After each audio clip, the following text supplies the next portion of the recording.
When it comes to having a close relationship with a narcissist, whether that narcissist is a parent, a friend, a partner, a child, even a boss or a work colleague, when you are around them for long enough, narcissists don't just break your heart, they break your spirit, they break your self-worth, they take down who you are, they make you no longer feel enough, and they try to take your sanity. They get you to question your own sanity.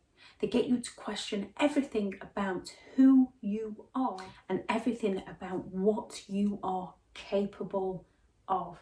And it takes time to process this. It takes time to work all this out. It takes time to get yourself back on track.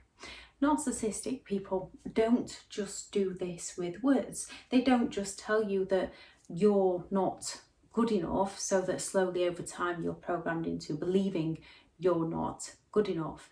They condition you into how you give love and how you accept love, because a narcissist love is that conditional love. You have to do for them to fill their sense of entitlement, and when you do, they can treat you better than anyone ever has, which is what is so confusing, because when you're not doing for them, they treat you worse than anyone ever has. So you believe that you're not enough, you therefore work harder to please them, and you realize that the more you do for them, the more you will receive their love. And this isn't how love works. You are more than entitled, you are more than enough to love people for who they are as a person. If that person wants to love you back, great. If that person doesn't want to love you back, that's on them. They usually don't feel enough, therefore they feel like they need to take you down to feel better within themselves. There was people who don't feel enough that go all out to try to make others feel enough. And then there is those people who don't feel enough that go all out to bring others down so that they can feel better about themselves. It's those who don't feel enough that go all out and overextend themselves to overachieve, to try and get that feeling of being enough. And there's those that procrastinate because they don't feel enough. We are all individuals, we all choose our own path. However, one of the things many people need to start telling themselves is, I am enough. I believe it was Henry Ford that said, whether you believe you can or believe you can't, you are probably right. And when it comes to being around a narcissist, they use so many manipulative methods to train you into believing that you're not enough, that you can't do things.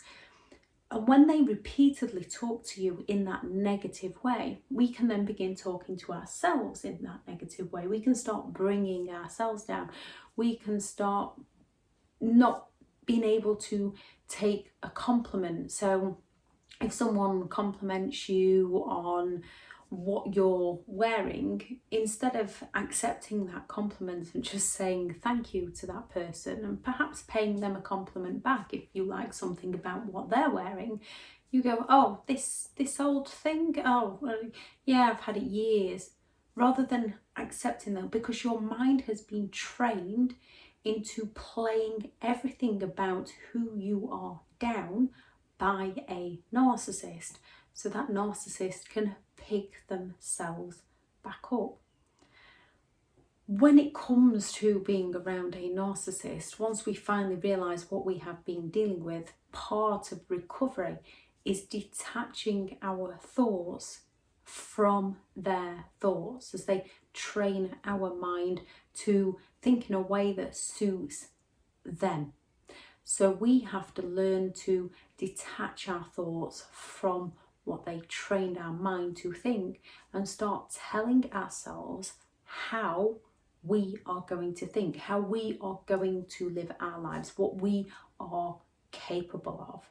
And this isn't to be superior, this isn't to be a know-it-all, this isn't to be up yourself. One of the best signs of intellect within a person, personally speaking, is someone who can recognise they've made a mistake and learn from that mistake, because we all make mistakes, we all get things wrong, we all have information from somewhere that matches our values and beliefs and believe it to be accurate, and then new data comes along and we think, maybe it's not quite like that. So we can all admit to a mistake, and we can all learn from our mistakes. But when we repeatedly put ourselves down over them, and when other people repeatedly put us down over them, we no longer feel enough. We can then end up with so many issues. Narcissists end up with so many issues. When people don't feel enough, they can end up with addictions, they can end up with anxieties. And when it comes to being around a narcissistic person, there is a lot more that goes into it than not feeling enough. There is all their manipulation, there is them setting the environment, there is their gaslighting, there is the stress, there is the release of chemicals into your body, there is the trauma bond, there is the cognitive dissonance, there's your attachment to them, your ability and willingness to care for who they are as a person. There's the stress that releases chemicals that affects your physical health. There's the stress that affects your memory, that affects your hypervigilance, that affects your anxieties, that affects your emotions. There is so much that goes on behind the scenes with what happens to you during a narcissistic relationship. However, one of the main factors behind all this is how they talk to you, how they treat you, and then how you begin to talk to yourself and how you treat yourself. So this video is going to be about detaching your mind from how the narcissist has trained you to think. Thank you very much to all the returning subscribers and your continued support with the channel. If you are new to the channel, I'm Elizabeth Shaw. This channel is all about the narcissist personality disorder, to give you more understanding of the people you might be dealing with in your life, how to handle those people if you cannot go no contact, or should I say how to handle yourself around those people if you cannot go no contact, and different methods to find what works for you to help you overcome narcissistic abuse. If you do find the information helpful on the channel, please do subscribe. So the first exercise you can do is writing things down. Writing down what they said about you, and then writing the truth. So if a parent said that that college course isn't for you, write down that that college course wasn't for your parent. However, you really want to do that. It is for you, and start looking into ways of doing it for you. You have one life with good intentions. There's no wrong way or right way to live your life. There is only your way. And one way of finding your happiness is telling yourself you are enough, telling yourself that you are capable, and then finding a way of achieving the things that you want to do for you. If you're telling yourself that you had an amazing connection with your ex, because a narcissist can treat you better than anyone ever has when you're living life on their terms. So when you're telling yourself that you had an amazing connection and you did have those good times with them, and once you get to a stage, it's okay to remember those good times, you live that reality. But while you're trying to detach your thoughts from them, write down that you had an amazing connection, and then write down, they mirrored me, then they idolize the future with me, to future fake, to create an illusion of what I wanted out of life, which I believed they wanted too, when it was all their manipulation. Things like, they're my parents, I need to be there for my parents. You do not need to be there for people who take advantage of who you are as a person. That is on them, not you.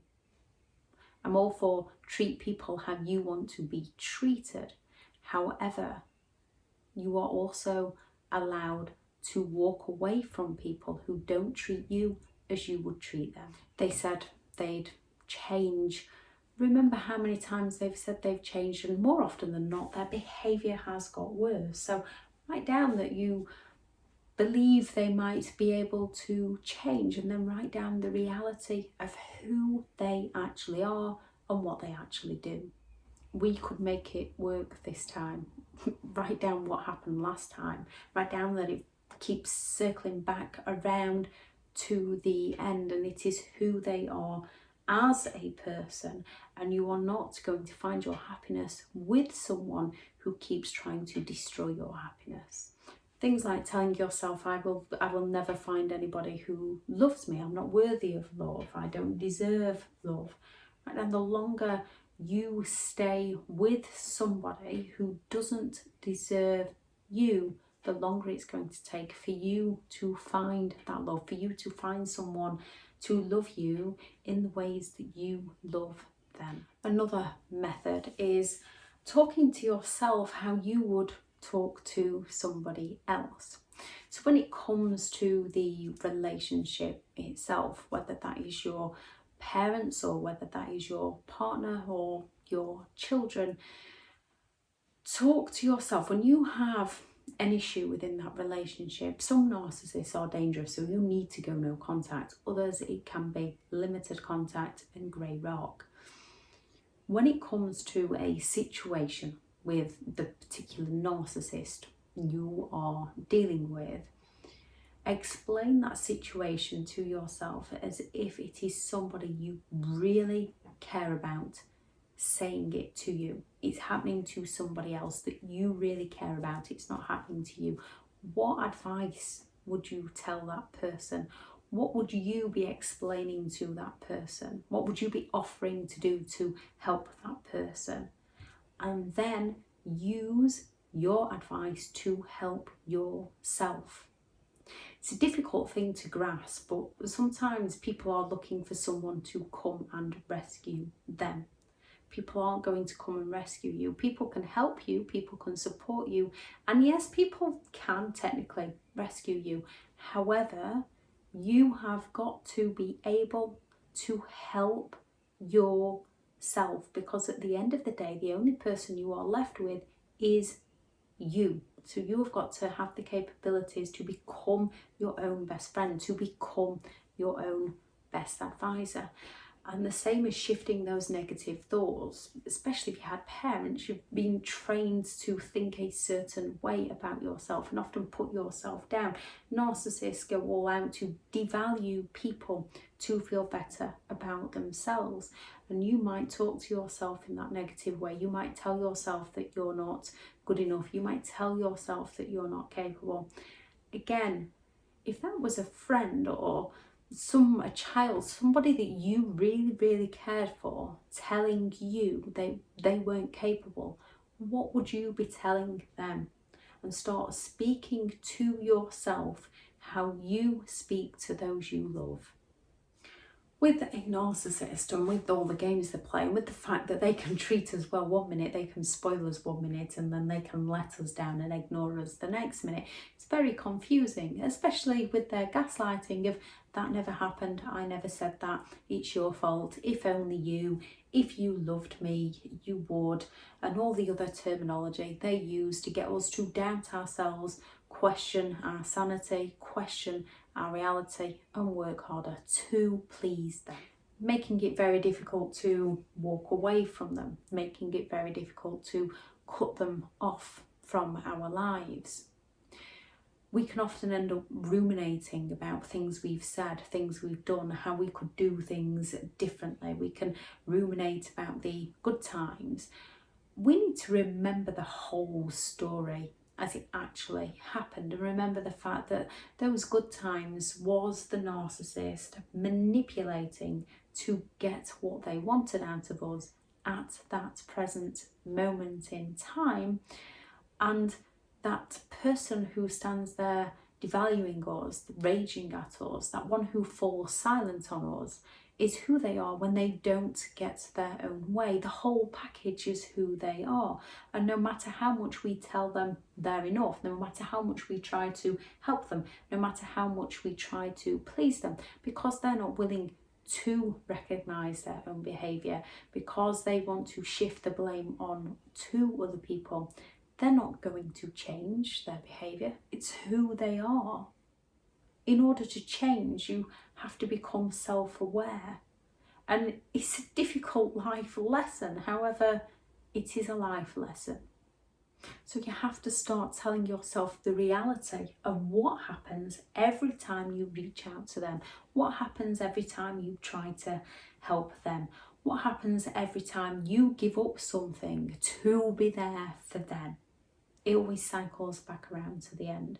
And when they are guilt tripping you with illnesses and pity plays to manipulate you into being there for them, ask yourself, would they be there for you if it was the other way round? It's okay to no longer be there for people who are unable or unwilling to be there for you. Learning your values, learning about who you are as a person, learning about your morals, your respect, how you treat other people, how you talk to other people, creating your values to match who you are as a person.